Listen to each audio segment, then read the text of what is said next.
ఖురాన్ వచనాలు ఏ సృష్టికర్త నుంచి రావడం లేదని, కేవలం ముహమ్మద్ తన అవసరాల కోసం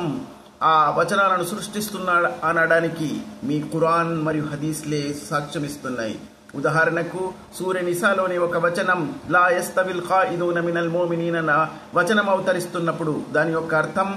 ఎవరైతే జిహద్ అనే యుద్ధం కోసం బయలుదేరుతారో వారు ఇంట్లో సుఖంగా కూర్చునే వారు ఎన్నటికీ సమానం కాలేరు అన్న అర్థంతో వచ్చిన ఆ వచనాన్ని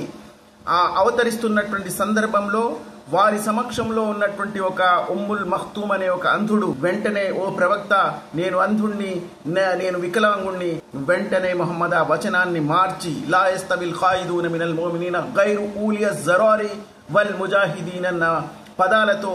పూర్తీకరించి అందులో ముహమ్మద్ అవసరాలను బట్టి వచనాలను రూపొందించుకున్నా అనడానికి దీనికంటే పెద్ద సాక్ష్యం ఏమీ అవసరం లేదు.